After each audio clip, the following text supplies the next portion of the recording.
Bismillah, Assalamualaikum warahmatullahi wabarakatuh. Selamat pagi anak-anak, bagaimana kabar anak-anak hari ini? Ya, hari ini kita belajar lagi ya, belajar matematika ya. Kemarin anak-anak sudah ada tugas membuat tabel. Nah, tabel itu ibu bahas sedikit ya. Jadi pada soal nomor 1 di halaman 168 itu anak-anak diminta untuk membuat tabel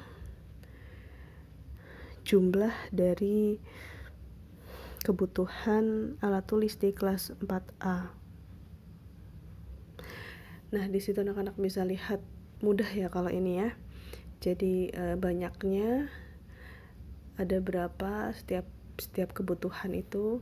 Ada buku tulis, pensil, penghapus, ballpoint, penggaris dan lain sebagainya itu ya, tinggal ditulis di kolom frekuensi atau banyaknya saja ya, banyaknya kalau ini. Kemudian yang soal selanjutnya ada pada halaman 173 nomor 8. Nah, di sini anak-anak tidak perlu membuat 3 tabel. Jadi semua itu sebenarnya bisa jadi satu di satu tabel dengan menambahkan kolom ya. Jadi di situ kolom yang pertama nomor, kolom kedua bulannya ada Januari, Februari, Maret. Kemudian kolom yang lainnya di situ ada misalnya hasil panennya dalam jumlah ton, ada padi, jagung dan singkong. Jadi tidak perlu anak-anak pisahkan yang padi kemudian yang jagung, tabel yang singkong ya. Ini bisa jadi satu ini untuk memudahkan. Jadi tujuannya pembuatan tabel itu supaya lebih sistematis, efisien dan juga terurut ya. Jadi kalau seperti ini anak-anak bisa langsung melihat informasi yang lumayan banyak, tetapi dia sudah teratur ya, sudah efisien, juga lebih ringkas kalau menggunakan tabel itu tadi. Nah, hari ini kita akan belajar menyajikan atau mempresentasikan data dengan diagram. Nah, diagram yang nantinya anak-anak belajar ini diagram batang. Diagram batang ini adalah diagram yang paling simple, paling mudah. Bentuk diagram batang ini ada yang mendatar dan juga ada yang tegak. Kalau di buku anak-anak itu ada pada halaman 165. Jadi di situ ada tata cara membuat diagram batang. Nah, contohnya misalnya dari tabel pada tabel 5.2 halaman 164 ya. Di situ ada tabel pengamatan 1 tentang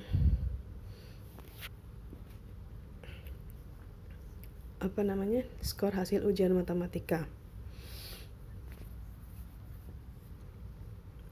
Nah, di sini cara membuatnya, yang pertama buat sumbu datar. Sumbu datar itu sumbu yang disebut X. Ya, sumbu datar itu sumbu yang ini ya. Nah, yang nilai ujian matematika ini ada tulisannya sumbu datar atau disebut sumbu X. Ingat-ingat, sumbu datar adalah sumbu X. Kemudian sumbu yang tegak ini sebelah sini, ini disebut sumbu Y. Nah,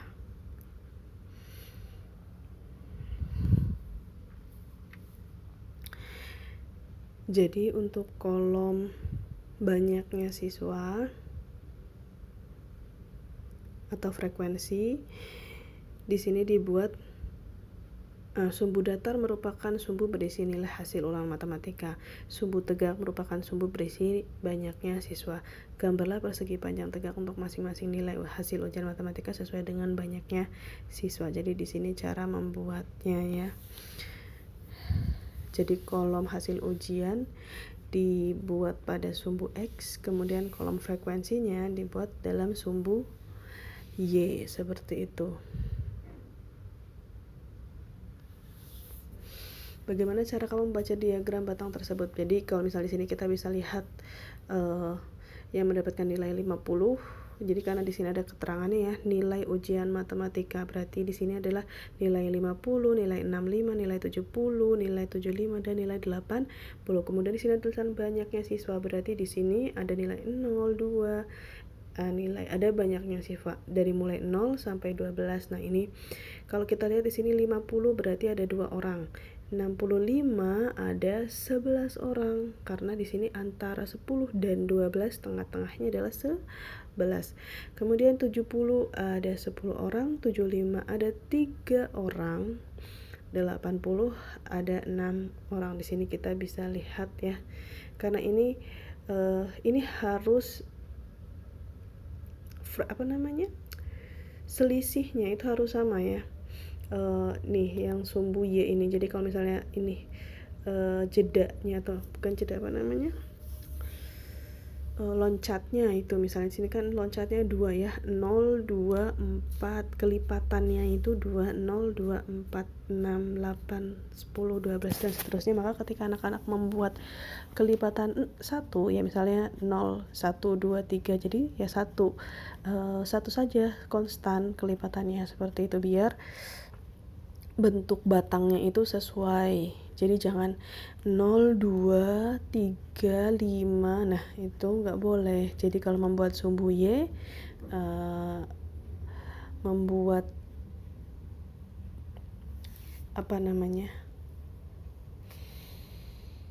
meterannya atau misalnya itu penandanya itu dengan kelipatan yang sama. Kemudian kalau yang sumbu X ini, karena ini sudah ditentukan dari sananya ya, ada 50, 65, 70, jadi kita mengikuti saja seperti itu. Nah, ini kalau bentuknya mendatar pada halaman 166 ditukar ya. Jadi ini di sini sumbu X-nya adalah banyaknya siswa, kemudian sumbu Y-nya adalah nilainya. Jadi kita di sini sebenarnya sama aja. Kita bisa bacanya. Jadi bacanya sama ya. Bukan bacanya sama, informasinya, datanya yang di dalam sini sama. 50 ada 2 orang, banyaknya siswa, yang nilainya 65 ada 11 orang dan seterusnya. Jadi ini hanya bertukar ya parameternya ya, yang ini banyaknya siswa, yang ini nilai ujian matematika. Kemudian untuk data sendiri sebenarnya bisa diperoleh dari macam-macam sumber ya. Misalnya yang ini pengamatan kendaraan, nah itu berarti sumbernya langsung. Ada juga yang menggunakan angket, berarti sumber tidak langsung seperti itu. Jadi kalau orang mendapatkan data untuk statistik, tadi ada yang dengan cara langsung maupun tidak langsung. Bisa juga dari koran, majalah, orang-orang melakukan riset atau pendataannya dari literatur yang sudah ada, itu juga bisa ya anak-anak seperti itu. Nah, selanjutnya bagaimana cara kalian membaca diagram batang tersebut? Di sini ada ya, sama ya, tadi sudah dijelaskan. Manakah yang termasuk diagram batang mendatar dan diagram batang tegak? Jika suatu data disajikan dalam bentuk diagram batang, dapat kamu mengubahnya ke dalam bentuk tabel. Ini juga anak-anak nanti akan bisa mengubahnya. Yang tadi diagram kan biasanya kita melihat dari tabel diubah menjadi diagram. Nah, nanti akan kebalikannya, dari diagram menjadi tabel. Ini juga pada halaman 166 ada sebuah diagram batang pengamatan 2 ya, tentang jenis kendaraan yang diamati di Jalan PB Sudirman.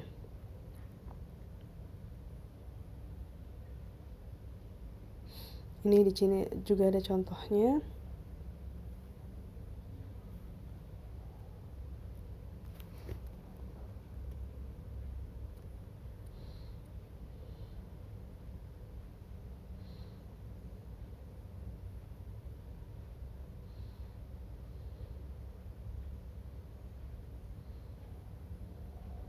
Nah, kita coba untuk membuat diagram batang pada contoh.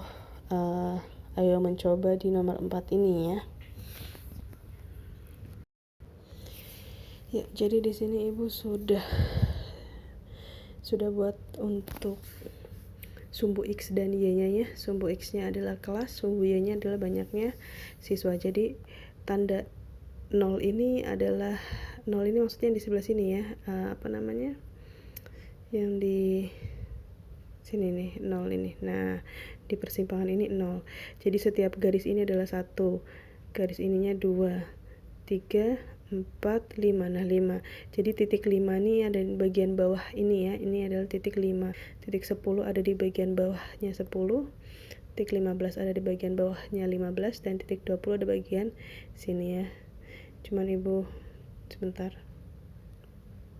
Ya, seperti itu tadi ya. Jadi batasnya itu sudah Ibu kasih tanda garis itu ya. Angkanya ada di atasnya. 0 itu ada di titik persimpangan di pas di siku-sikunya itu. Nah, kemudian tadi sumbu X-nya adalah kelas, sumbu Y-nya adalah banyaknya siswa. Nah, kita lihat di sini ada jenis kelamin laki-laki dan perempuan. Berarti ada 2 diagram batang. Yang pertama diagram batang untuk laki-laki, kita beri warna khusus untuk laki-laki, misalnya biru ya. Nanti kemudian untuk perempuan berarti diagramnya berbeda lagi, kita beri warna yang lain, misalnya pink ya. Nah, masing-masing satu kelas itu berarti ada 2 diagram batang. Di sini ada 6 kelas, berarti ada sebanyak 12 diagram batang yang akan kita buat ya. Perhatikan di sini. Yuk kita buat mungkin yang kelas 1 dulu ya. Kelas 1 di sini Ibu tulis kelas 1 atau ya 1 angka 1 saja. Ke 1. Karena angka 1 di sini ada 2 diagram, kita buat yang pertama dulu laki-laki ya. Untuk laki-laki sebanyak di kelas 1 ini ada 19 orang. Ada 19 orang. Nah, sampai sini ini 20, berarti sini 19. Kita beri warna misalnya laki-laki biru. Kemudian untuk yang perempuan, ada berapa perempuan di sini? 13. Ini 15, 14, 13. Misalnya Ibu beli warna pink. Salah ini harusnya di sini saja. Nah, ini warna pink. Nah, diagram batang untuk kelas 1 sudah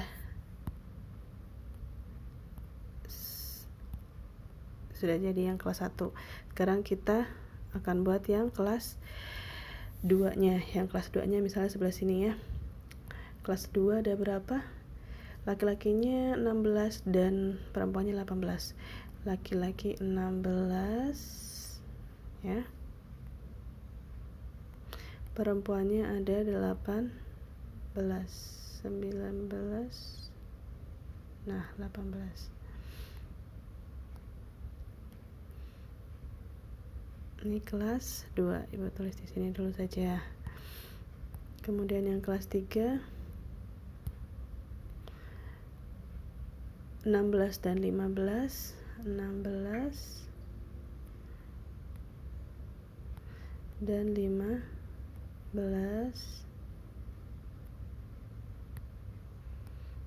Ini kelas 3. Kelas 4 17, 19,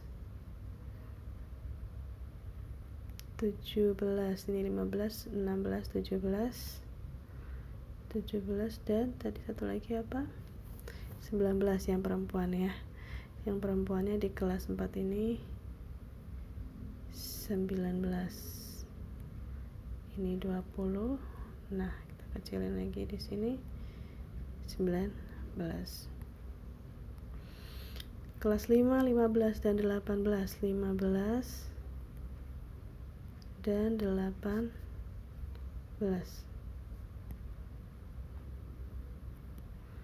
15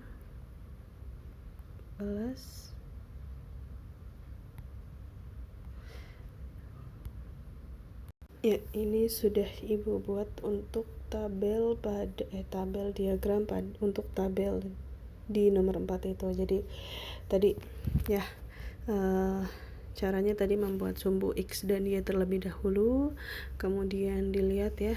Di sini sebenarnya ada keterangannya. Sumbu datar adalah kelas, sumbu tegak adalah banyaknya siswa. Tapi anak-anak bisa memperkirakan sendiri ya. Jadi untuk kelas atau yang biasanya kolom yang mendaftar bukan kolom, maksudnya sumbu X biasanya diisi oleh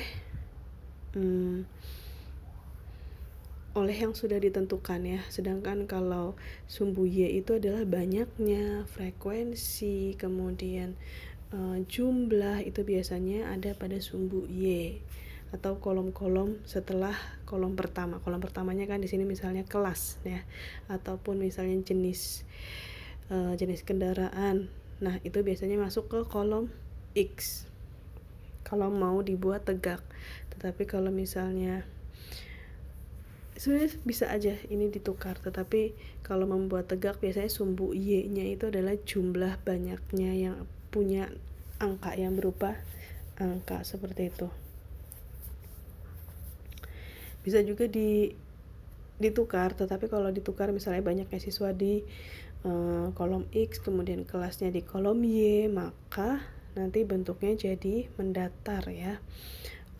Diagram batangnya seperti itu ya. Tadi Ibu ingatkan lagi, kalau kolom atau kalau sumbu Y itu biasanya adalah kolom yang berisi jumlah banyak atau angka-angka seperti itu kalau sumbu Y.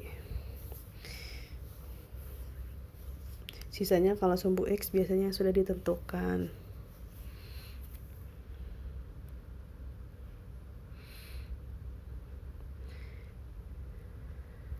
Ya, perlu diperhatikan tadi untuk membuat jarak setiap di sumbu Y itu harus sama ya. Kalau jaraknya 5, kelipatannya maka setiap 5. Kalau kelipatannya 1 ya setiap 1. Kemudian jarak pada sumbu X-nya juga diperhatikan. Misalnya jaraknya sama 1 cm, 1 cm, maka 1 cm. Kemudian ukuran diagram batangnya juga harus rapi.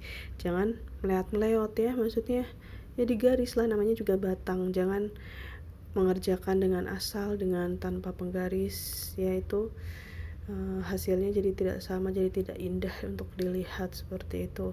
Usahakan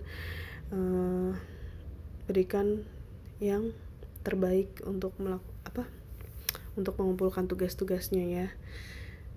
Ya sudah, sebenarnya sampai sini untuk materi diagram batangnya.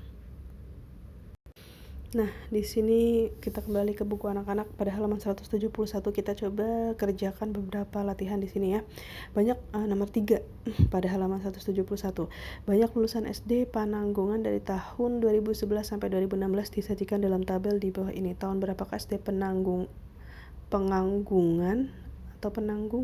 memiliki lulusan terbanyak? Berapa banyak lulusan SD Penanggungan di tahun 2016? Ada 2 pertanyaan. Tahun berapa lulusan terbanyak? Kemudian pada tahun 2016 lulusannya berapa banyak ya? Yang pertama tadi berarti lulusan terbanyak ada pada tahun 2015 dan 2014 ya, karena di sini sama, yaitu sebanyak 180 orang.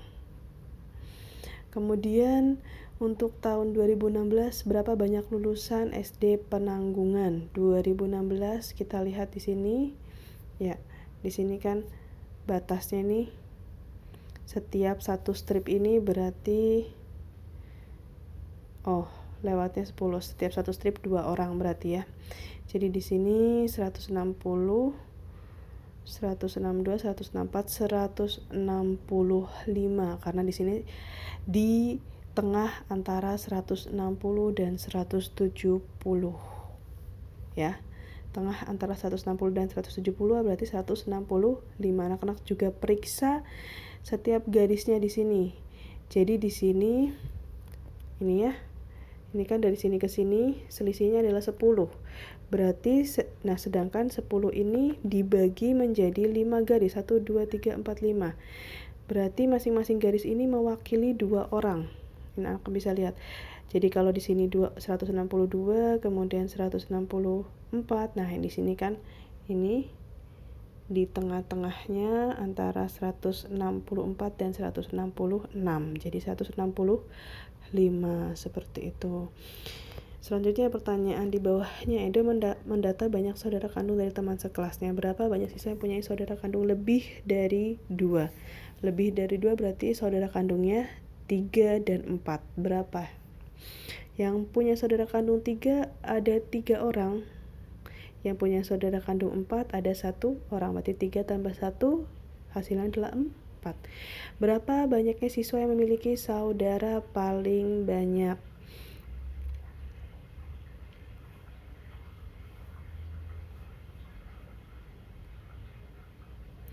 Nah, berarti yang memiliki saudara paling banyak kan berarti 4 nih. Yang memiliki saudara paling banyak hanya 1 orang ya, karena dia memiliki saudara 4, cuman 1 orang siswanya.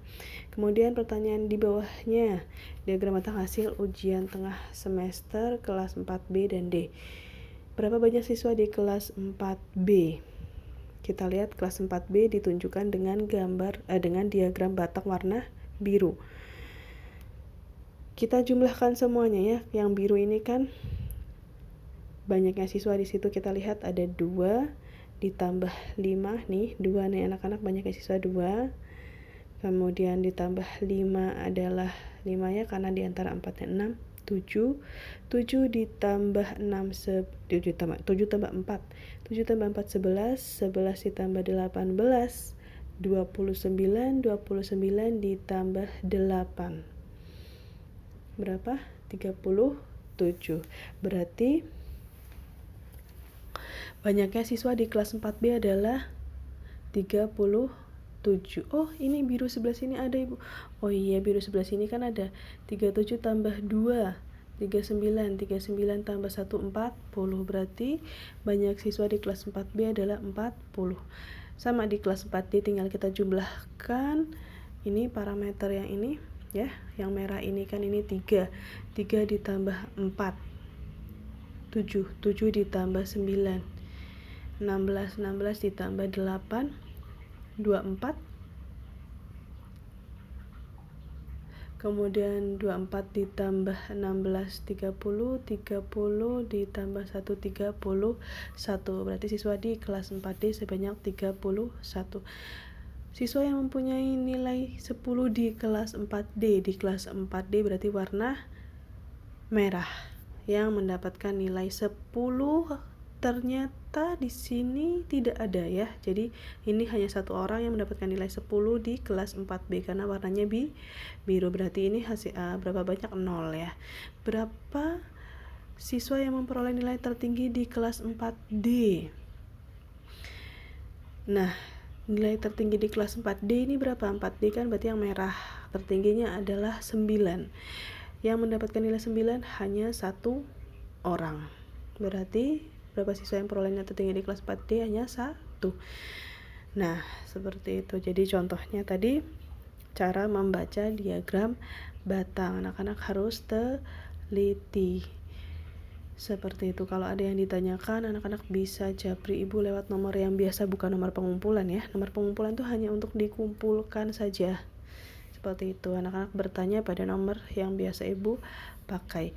Demikian untuk hari ini materinya Ibu tutup. Subhanakallahumma bihamdika asyhadu alla ilaha illa anta astaghfiruka wa atubu ilaik. Wassalamualaikum warahmatullahi wabarakatuh.